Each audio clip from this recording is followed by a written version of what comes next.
Good morning. Can I have my two lovely little ladies and Miss Evie, if she would like to come on up? We don't really have a place to sit because of the font, so we'll just kind of stand. Is that all right, guys? Or actually, if you want to sit right there, does that work? Okay. So, I don't remember if you were here for this, Miss Isabella, so I have to ask. A couple weeks ago, did you get homework in Sunday school? Nope, so she wasn't here for this. Okay, so a couple weeks ago, you missed out on the fun. We had homework in Sunday school, and our homework was you had to be a secret agent. You did do that. Okay. What was the secret agent? Do you remember? What did you have to do? You had to do, okay, so doing chores. You're all wondering what? Okay, so what they had to do is they had to do things around the house secretly without being asked. I know, and you're all wondering where your kids were for this lesson, right? Oh my goodness. So they had to do chores around the house. So what did you do? You washed the dishes? Yeah? So they had these little sticker, symbols, and the idea was they had to do a little chore or something around the house. Could be anything. They could just be, making their bed that day, and they had to leave it behind and not say a word to their parents. Were you good at that? Were they surprised? Did they have any idea what was going on? They had no idea? Okay. So randomly, you would find these little things around the house. So you can ask some of our Sunday school kids what they did for this. But do you remember why we did it? No, she doesn't remember why. Okay. So it was supposed to be a random act of kindness, to show kindness and love to others, right?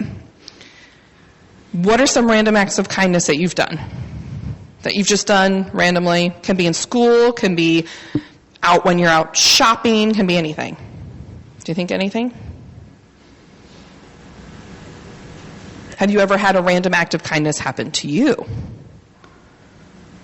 I have. I was sitting in the McDonald's drive-thru. Yeah, I know, right? Anyway, sitting in the McDonald's drive-thru, and I pull up to pay for my meal for that day, and I get, the person in front of you already paid for your meal. I was like, well, that was really nice. There's change from it. Do you want the change? I was like, I'm making a profit off of this meal, right? No. So what did I do? I left it for the next person. I said, why don't you guys just give it to the next person behind me? So this person in front of me probably paid about 2 or 3 meals behind them. It was really nice. I was like, that's nice. So it made me think about it. Now, I have bought someone's coffee at Starbucks before. That I have done in the drive-thru. But you can do anything. In school, one thing in particular you can do is, you ever notice that one person in your class, or maybe they just sit by themselves? They don't really join in on recess, or at lunch they're kind of off by themselves. They might not have a lot of friends. There's always kind of that one person, right? Well, one thing you guys can do to show kindness to them is to invite them into your group. And they might say no. But if you put the invitation out there, you've put the invitation out there. So you could ask them to join you for lunch. You could ask them if they wanted to play a game with you, maybe color. Or you could just go over and ask them, hi, how's your day? Something that simple, right? Now you can how can you show kindness at home?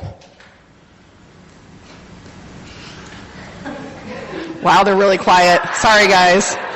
Come on, how can you show kindness to your brothers? Be nice to them. I like that. What about you? How can you show kindness to your cousins or your grandparents or your aunts and uncles or your parents? How can you show kindness to them? You're so quiet. Kiss them. Ooh, I like that. Hugs too. Those are really good. Hugs are always good. I like that. So one of the things in the lessons, I had to print them out. In the lessons today is in the first lesson, it talks about Peter. And Peter gets criticized by people for sitting with people that aren't like the other people. So because he went and he ate dinner with people who are different from him, he gets criticized by his friends. That's not nice, right? But then they realize, wait a minute. We are all blessed by the same God. So we should accept everybody. And if you look farther down into the gospel, Jesus says the same thing. What? How does this happen? Do they plan this? Do they make them all be the same on the same Sunday, you think? Yeah, they do. Okay. So it says at the very end, the last two verses, it says, Jesus says, I give you a new commandment, that you love one another. Just as I have loved you, you also should love one another. By this, everyone will know that you are my disciples, if you have love for one another. So if you just go up to that random person sitting by themselves and say hi, hold a door for someone as they're walking through, if they're behind you, anything, showing any random act of kindness is showing your love of Jesus to those people. Now, they might not know that, but in time they will. I once had friends, because I worked at a summer camp for years, I don't know if you guys know this, I worked at a summer camp for years, I had a lot of international staff. And my friend said to me the very first year, I was 21 years old, I would go to church every Sunday morning. Now, it was a Jewish camp, so we ate kosher, which means I couldn't have a cheeseburger. I know. Couldn't have bacon. You never realize you don't crave bacon until you can't have it. Yeah. Couldn't have bacon. It was a kosher camp. So I did the best thing, and I followed what they could. I didn't say their prayers, but I asked the kids, what was it about, all of that stuff. Same with the counselors. And I had a friend at the very end of the summer who said to me, he was from England, and he said, when I found out that you were Christian, and we're all sitting in this group of all my friends from all over the world, when I found out you were Christian, I was a little standoffish. What? I was like, why? And he goes, because most of the Christians I meet are mean. He's like, but you weren't, and you've changed my view on it. And it was just for me being a kind person and enjoying my time with them that I was able to change the view of someone else, and I didn't even realize I was doing that in the process. So always think about that, all right? Okay. And remember, hugs are good, right? Yeah. Okay. You guys can all go back to your seats. Thank you.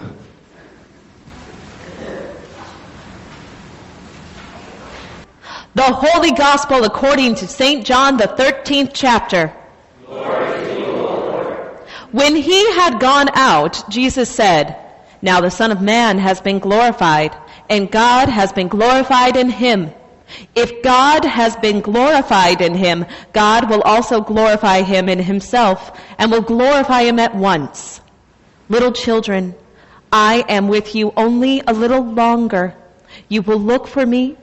And as I said to the Judeans, so now I say to you, where I am going, you cannot come. I give you a new commandment, that you love one another. Just as I have loved you, you also should love one another.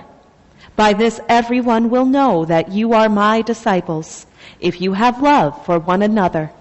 The Gospel of the Lord. Praise to you, Lord Christ. Please be seated. All right, now kiddos, you get to come up twice today, and I'm going to need a few kids at heart as well. We're going to play a game. So who else is willing to come up? Come on. Come on. All right. Oh, we got two. Anybody in the choir? Come on. Just a little bit. Come on, Tom. Come on, Katrina. All right. Now let's see, we have this one. I need you guys to go ahead and hold hands and make a circle. All right, and then I need one more person to be on the outside. You guys can go ahead. Okay, anybody? I need one more volunteer. I'm not going to start. There we go. All right, thank you, Lori. Oh, come on, it's get up. You wake up. It's great. All right, so we're going to, oh, well, here's the game. Here's the game. Here's the game. All right, you guys are in this circle, right? Right? Okay, so you guys are in the circle. You're in the circle. You made a beautiful circle. All right? I'm going to tell Mrs. Honan, get in that circle. Go ahead. Get in that circle. Get in that circle. Oh! Get in that circle. Come on, get in that circle. There we go. Oh, okay, all right. Before I let you sit down, now that was a Holy Spirit moment because we had two beautiful examples. My little girl Eve came up to the circle and became part of the circle by doing what? What had to happen? You two. You had to let go of your hands, and then you had to take her hand. And yet, when Lori was up here, and I told her, Right? All right, don't try to take this personally, but I mean, come on. So when Lori was trying to get in the circle, automatically, what did you guys do over here? What did both of you try to do? You tried to what? You tried to keep her out, right? Oh, look at that guilty face! Oh my goodness, you're a sucker for a 3-year-old, but come on. So, and then what did you think too? You thought you had to get in the center too, right? You had to fight your way in, right? Because that's, find a hole! Oh my goodness. Okay, let's give him a round of applause. Thank you! Yeah! Thank you! But that was a beautiful example of what happens sometimes. We, as human beings, don't feel bad because every single time I've done that game, that's what happens. Never do I tell the people in the circle to keep the person trying to get in out. But automatically, unless you're an adorable 3-year-old, that's a new development, automatically people put up defenses. It's the way that we're wired. We have this sense of who's in and who's out. We create divisions. And when this happens as a group, we create distinctions between people. And it takes more, it doesn't have to be an election year to find that out, all right? To draw dividing lines and make strangers into enemies and all that stuff that just rips apart our heart. That's just who we are, unfortunately, as fallen human beings. This was true even in Peter's time. Now, Peter would have been raised in the Jewish faith. Peter would have been raised with purity laws. Now, these laws guided and guarded God's people. They had practical applications as well as spiritual. Each of these laws reminded them that they belonged to God. But over time, these laws helped people make distinctions. Who's in and who's out. But as we heard in Acts today and in the gospel, God had something else planned. Through the book of Acts, we can see the Spirit already pointing the early church to this end.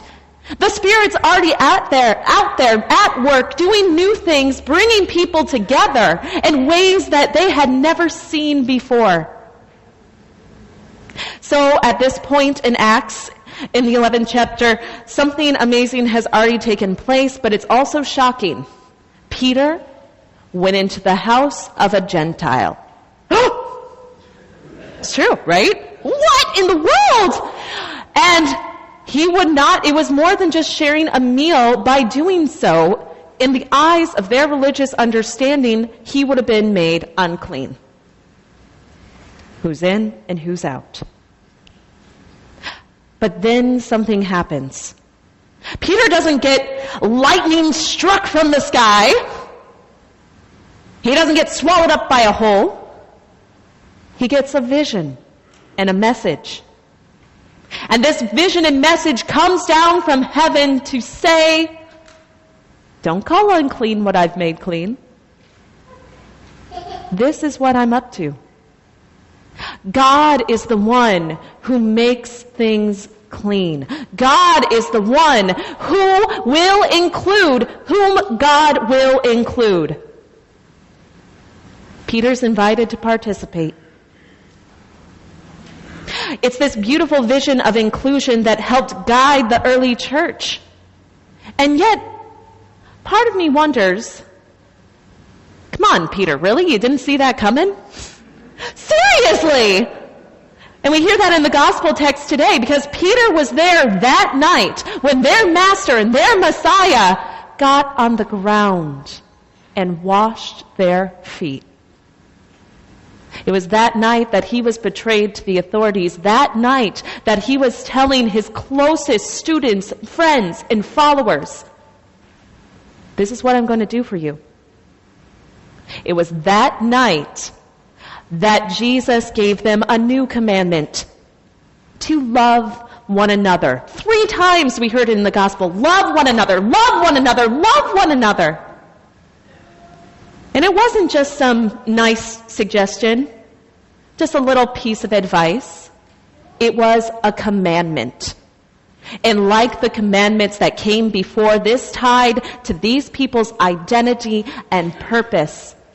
It reminded them who they belonged to.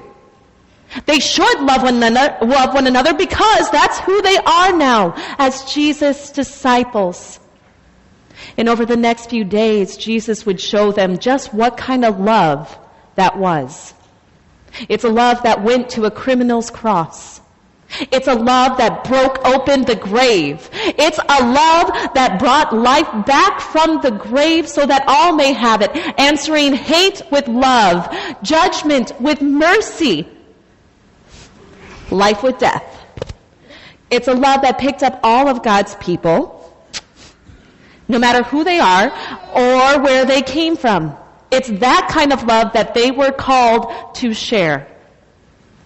And Peter wasn't the only one who was called to share it. If we think back in early Christian history, this is what happened. Christians showed God's love to one another. They welcomed the outcast and the forgotten. They tended the sick. They were the ones who stayed in areas of plague when everybody else went running for the hills.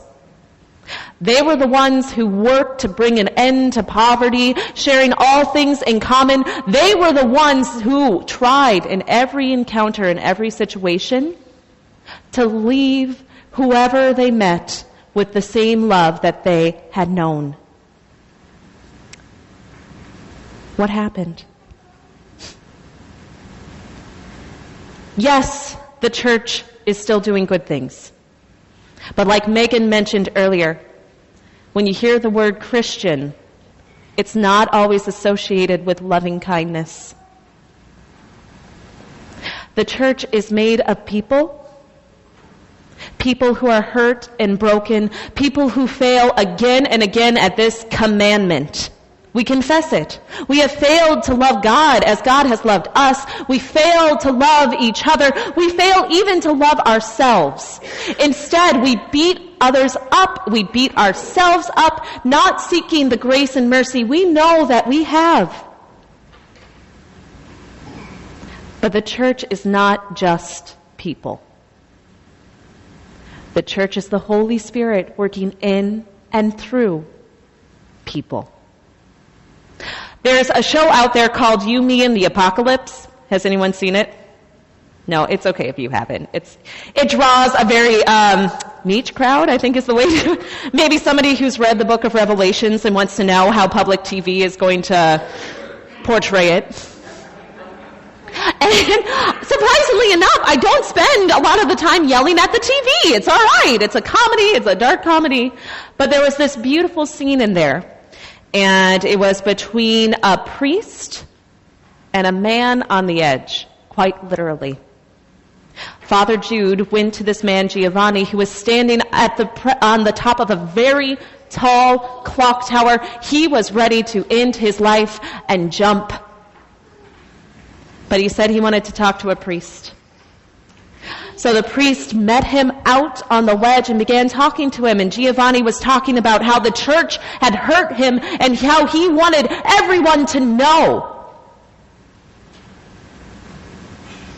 And Father Jude talked about how he had been hurt.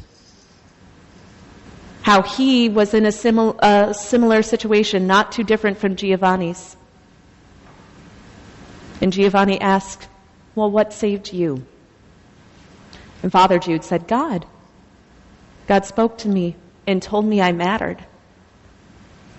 And Giovanni scoffed. He said, I don't hear God speaking to me.